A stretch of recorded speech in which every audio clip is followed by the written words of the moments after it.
Can we give a warm New Life welcome to Coach Willis Wilson? Thanks, Coach. Thank you. Good morning. Wow, that's loud. I'm really honored to be here and to have this opportunity to speak. I'm very humbled by this opportunity.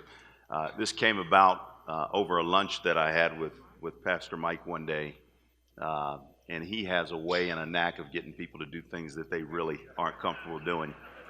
But I'd like to thank him, and I really want to honor him, and more importantly, I want to honor the Lord today with my message. And so if you know anything about coaches, we can be a little bit long-winded. I've only got 30 minutes, so I'm going to get right to it. Romans 5, 3 through 5. And not only so, but we glory in tribulations also, knowing that tribulation worketh patience, and patience experience, and experience hope. And hope maketh not ashamed, because the love of God is shed abroad in our hearts by the Holy Ghost, which is given unto us.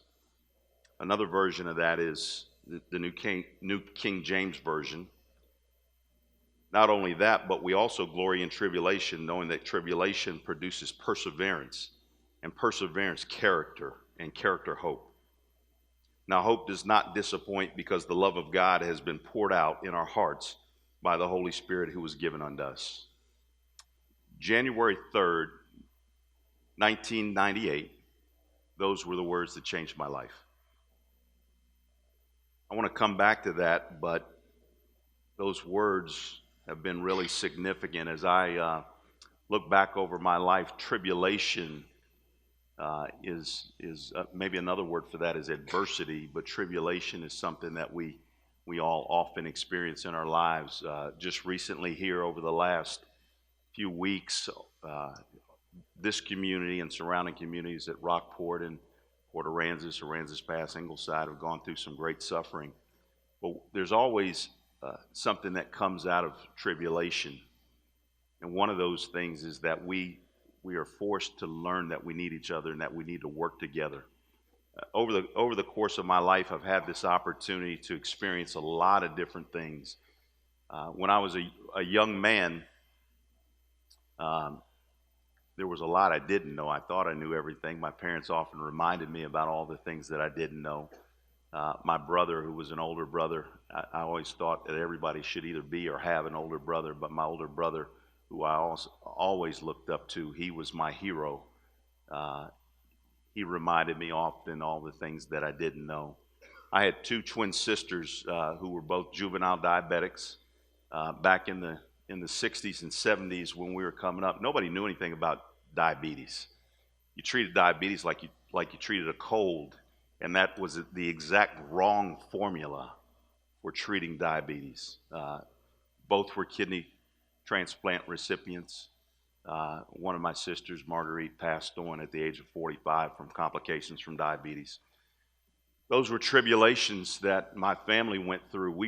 I grew up in a household that for a lot of my life, all of my memories, it was kind of a sick household. My sisters were always sick from my earliest memories. My dad was a guy that was in my life, but when I was a youngster, as far back as I can remember, he worked 3 jobs. He was trying to provide for his family, so he wasn't around very much. It wasn't until I was in the 9th grade that I really remember my dad being around quite a bit. And that's because he wasn't working 3 jobs, and it was the first time that he lived in the community where he worked, because he was always traveling because of his job and trying to provide for our family. My mother was a warrior. She was a woman that took care of the household while he was gone. She took care of everybody in our neighborhood. If you needed a place to sleep, if you needed a meal, you could always go to the Wilson household. To this day, my mother's 88 years old, and if you come into town, she's going to fix a big meal for you. She's going to really take care of you and make you feel welcome. Yeah. There were so many things that we went through growing up, so many experiences. I'm proud to say that when I was raised growing up in Silver Spring, Maryland, right outside of Washington D.C., we moved there in 1968 when I was 8 years old. I could not have imagined a better place in the world to grow up. It was a time when there was civil unrest, a lot like what we're seeing now. Watergate was going on, society was changing, and I was right there in the shadow of all the things that was going on in the government and on the world stage, and had an opportunity to grow up around that and kind of see it firsthand. And so there was always a lot of tribulation. And the things that we talked about around the dinner table and the things that we discussed as a family really shaped me and helped me understand how to deal with tribulation. And through that tribulation, I gained a lot of valuable experience. Because of that tribulation, there were a number of things that throughout the course of my life that I learned how to deal with, and I learned how to put into context. And so I developed this perseverance. I developed this patience. I developed this understanding of how to keep moving forward, whether it was my sisters being sick, whether it was high school teachers or junior high school teachers or elementary school teachers that said, you can't do that, you're not good enough. There were people in my life that said, you know what, you're plenty good enough. When I was in the 7th grade, I struggled in math severely. It was my favorite subject. It was my best subject. I'd never struggled in math before. When I went to the 8th grade, I had this teacher, Claudia Calarco, and one day she called me in after school and she said, why are you in my class? And I said, I didn't do anything wrong. I mean, I'm here. I'm in your class. I didn't do anything wrong. She said, no, you shouldn't be in this class. You're way too bright to be in this class. She went to the principal. She said this young man should be in an advanced math class. She allowed me to become a student aide in her class and audit an algebra class when I was in the 8th grade. And it was people like her that left an imprint on my heart and on my mind. And it was all because she cared. It was all because she wanted to make a difference. It was all because she saw something in a young man that maybe he didn't see that in himself. There were other things that went on throughout the course of my life. As a basketball player, growing up as a youngster, I played all sports, football, baseball, basketball, soccer. I excelled at basketball, soccer, and track. I was an all-city basketball player in Washington, D.C. That's for Maryland, D.C., and Virginia. It was really a big deal at the height of the talent pool for Washington, D.C. It was one of the biggest deals. If you were a good player in that area, you could play with the best around the country. I had this opportunity to go to Rice University on a basketball scholarship. My dad always said, if you get a great education, nobody can ever take that away from you. And so I chose to go to Rice University, and it was the hardest, most difficult, most painful experience of my life. I hated it. I say this today, and I still mean it. It was so painful. I would not have wished that experience on my worst enemy. It was incredibly challenging in the classroom, day after day after day. This was 1978. Houston today is the most international city in the world, but back then it wasn't. Back then, I was the 5th black basketball player to graduate from Rice University with a degree and finish his eligibility in 1982. I mention that because I want you to know what the challenge was, the tribulation that I went through day after day after day, sitting in a classroom and raising your hand and the professor won't call on you, doing well on a test and then getting called in and being accused of cheating on an exam. Now, those are things that can break a person's spirit. Luckily for me, and fortunately for me, I had this perseverance. I had this understanding that, well, I'll say it like this. At the end of my freshman semester, when I called home to my mom and said, Mom, this ain't working, I want to come home. She said, well, she didn't say no, but she said, you can't come home. You can leave, but you can't come home. You got to go somewhere else. You got to go to the military, but you can't come back here. Years later, I left home at the age of 18 and never went back. Not too long ago, I asked my mom, I said, "Did you ever regret me leaving and never coming back?" The only Thanksgiving dinner that I experienced with my family from the time that I was 18 to today was the year my sister passed away. She passed away 3 days before Thanksgiving. And so I asked her that question, and she said, "No, I have no regrets. The world is out there. You can always come home, but the world's out there, and the experiences are out there." And that is the value, and that's something that I really want to share with you, that you are the things that you experience. And so for me, God was always talking to me. I grew up in this household and in this family where we were spiritual, but we weren't religious. We didn't go to church very much. My dad was a guy that loved to listen to gospel music on Sunday mornings. We always prayed over our food. My mother was a servant to people in our community. My dad was looked up to by a lot of folks. My sisters, my brother, we all had this very giving spirit. I went away to college and I had this really challenging experience going through college. I graduated, thought I was going to go to law school. Here's how God works. I thought I was going to go to law school, started studying for law school, preparing for the LSAT and all that sort of thing. And I got this job coaching part-time. And I fell in love with it, and I've been doing it now for 37 years.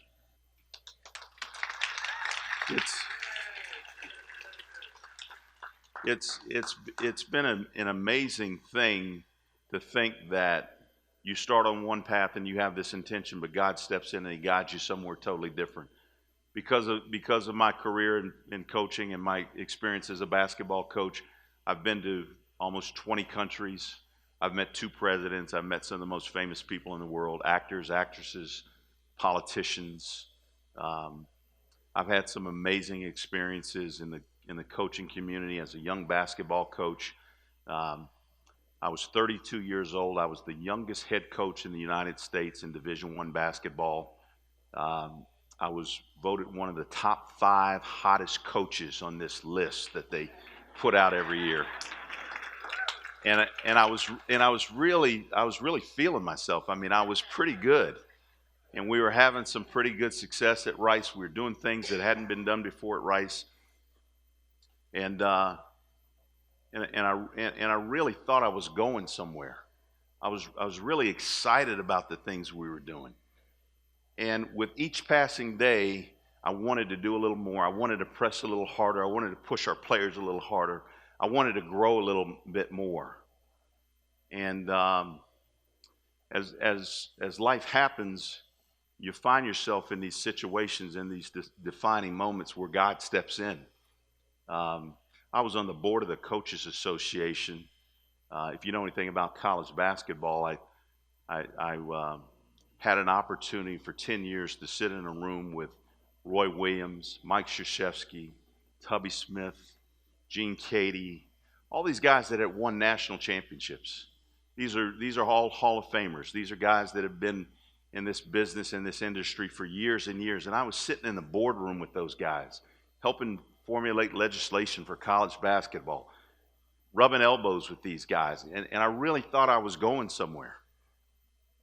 I was courted by Miles Brand, who was the president of the NCAA, kind of pegged to do some great things. There was a 2-year period, actually there was a 3-year period, where Rice won more games in 3 years than they had in the history of the program. And I knew that I was going somewhere. I had all these coaches behind me. We had the best success in the history of the basketball program. I was wearing tailor-made suits every day. I was talking to all these different audiences. I was coaching this team. We had great players. I interviewed for a job at the University of Illinois. Finished second. I interviewed for a job at Clemson. Finished second. I interviewed for a job at Georgetown. Didn't get it. The big one came along. I interviewed for a job at The Ohio State University. And the athletic director told me, he said, "What you've done is far more impressive than what Bobby Knight and some of these other coaches had done in their careers, and you're the right guy for Ohio State. He told me that 2 different times. I was crushed when I didn't get that job. Crushed. A year or 2 later, I interviewed for the job at Purdue. The athletic director said, "Hey, that job's yours." The coach decided it was a really peculiar situation, and too long of a story to go into a bunch of details, but the coach didn't leave. I didn't get the job, and it was like piling on. You know, it was like piling on. I interviewed for a job at the University of Minnesota and finished second. That was all within that 3-year period when I really thought I was going somewhere. Then there was a day that I had on one of those custom tailor-made suits, and I was headed out the door, and my wife Vicki, who's here this morning, we've been married for 31 years now. Thank you. And there was a day I had on one of those suits, and I was going to speak to this big audience, and I was in a hurry, and she said, "Your job means more to you than this family." You know, I really don't have time for that right now. I've got a big audience that's waiting on me, and I got to get my remarks together. And she said, "Yeah, that's it. Your job means more than this family." And I said, "Let's talk about it tonight." And she said, "No, we need to talk about it now." And I was walking out of the bedroom door, and she said, "See, that's exactly what I mean. When we need you, you're not here for us." Man, that was the defining moment for me. You talk about tribulation, you know, all these things that I'd been through and all these things I'd thought about, and that was the moment where I had to decide really what was important in my life. Was my family more important than my job? Because if it was, I had to do it right then and there. And praise God, I stayed there with my wife, and we talked about a lot of things that day.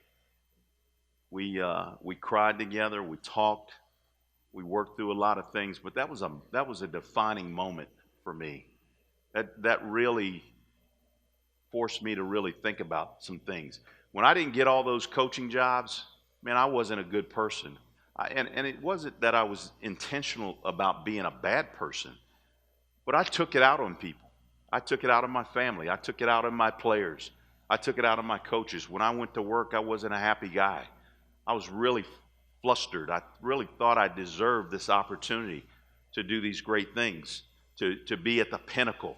That's what I always wanted to do. I never got into coaching because I had a coach that inspired me. I got into coaching because of the way basketball made me feel.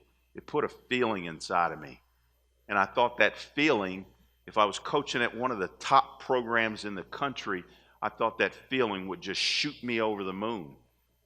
But the reality was that wasn't meant for me.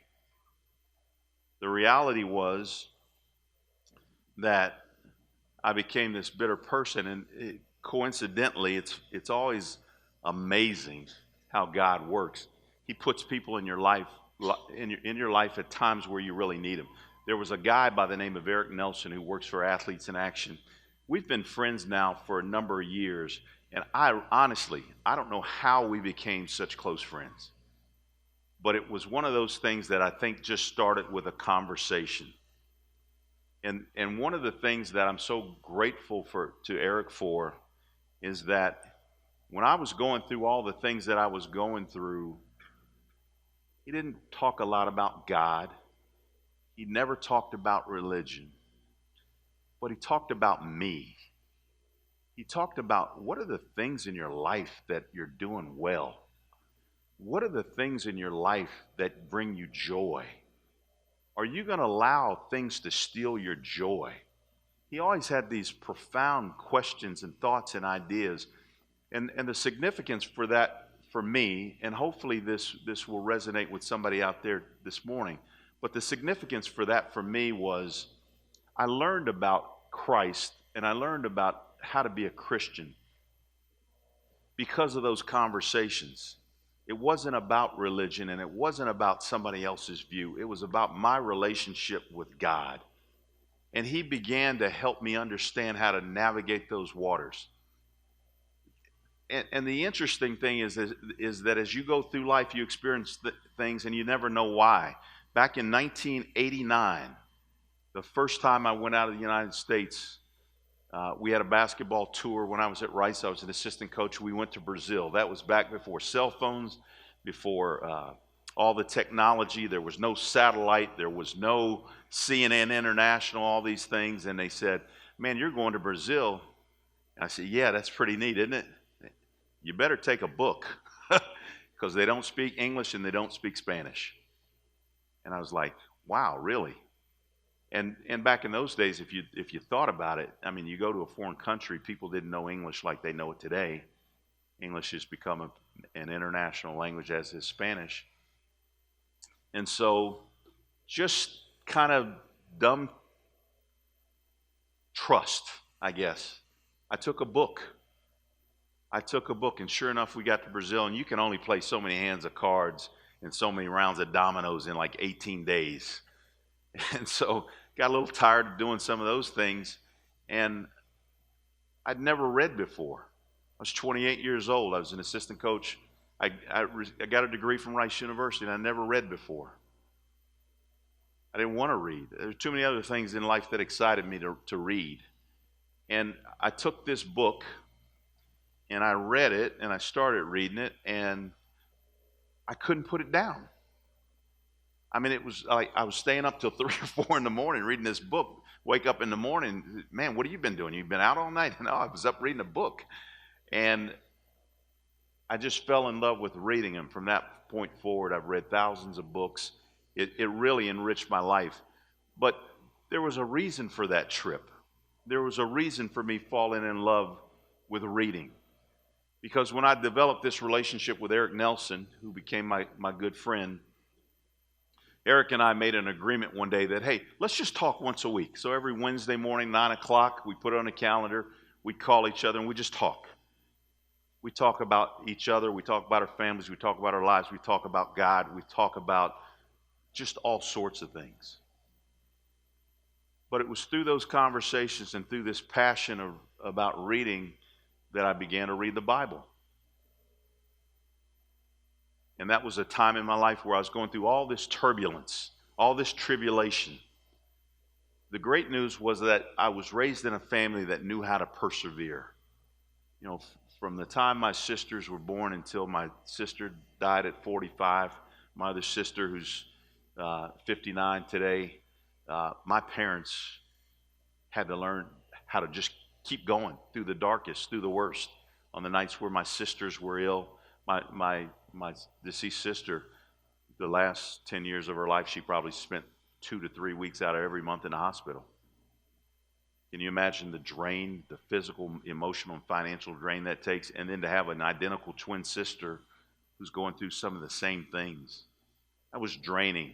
But to learn how to persevere and how to keep pushing forward and how to keep moving forward was something that we just didn't do. You didn't give up. And so during that time when I was going through these personal trials and tribulation, where I really thought that I was hot stuff and really wanted to be something and that I was going somewhere, it wasn't happening. I mean, the pressure to be a good father, to be a good husband after that conversation with my wife, to be a good coach, to be able to go out and talk in the community, to go out and raise money, to do all these different things. I mean, to give you an example of the trials and tribulation, when I was the head coach at Rice University, my last year there, we were building this new basketball arena. We were going to remodel this basketball arena, $30 million project.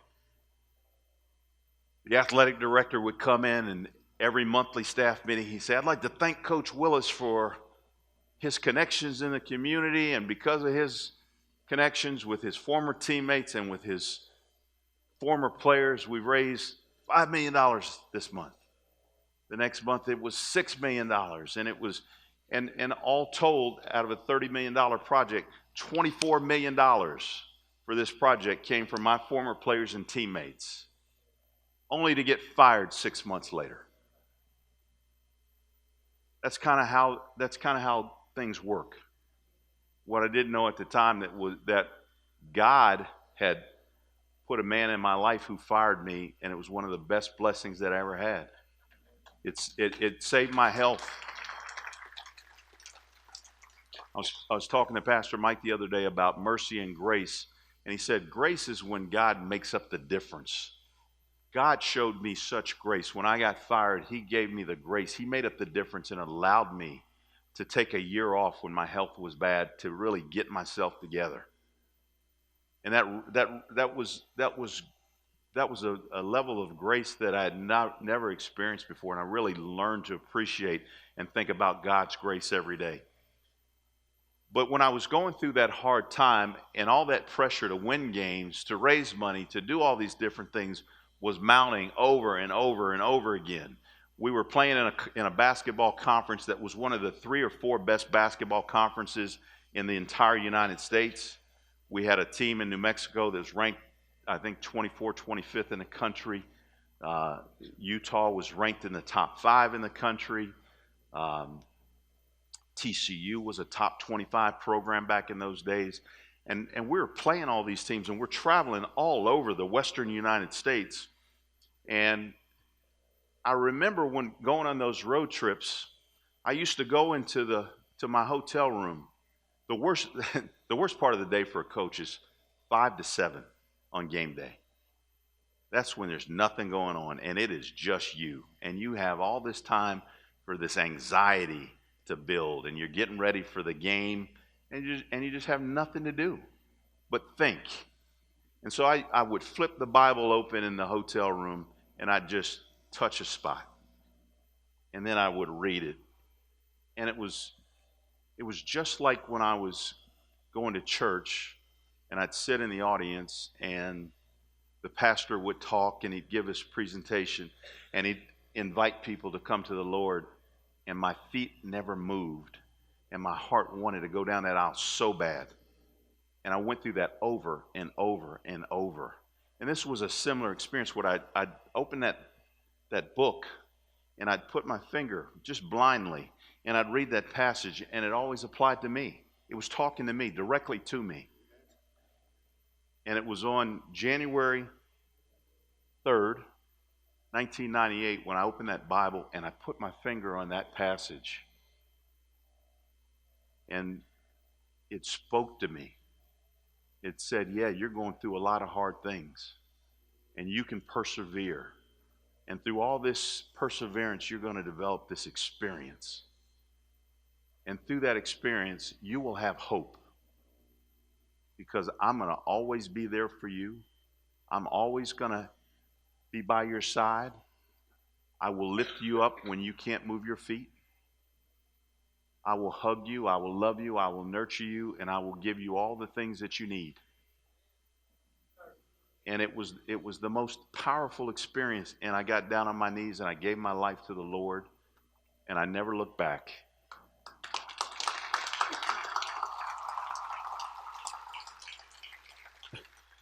Little did I know that that was the time where all the confusion set in, where I'd given my life to the Lord, but there were all these things that I wanted in my life, and I had to learn how to submit. Submission is a hard thing, especially for men, especially for competitive men. It's a hard thing to acknowledge that you're not in control. It's a hard thing to acknowledge that you have to give up part of yourself to do something special, to do something amazing. Through all those experiences, working at Rice University for so long, the University of Memphis, I was an assistant coach at Stanford University. All those things that I experienced were things where God prepared me to be here in Corpus Christi. I never knew it at the time. But when this opportunity came for me to come here, I always wanted to make a lot of money. I always wanted to be in the big time and all those things. But part of my submission was learning that God had a plan for my life. That all of that competitiveness that I learned over the years, and Him showing grace in my life and allowing me to heal, and him putting people like Eric Nelson in my life, and him putting a wonderful wife like Vicki Wilson in my life, to be able to challenge me to stay on his path has been what this life has been for me. And it's led me here to Corpus Christi. I am prepared to coach young men.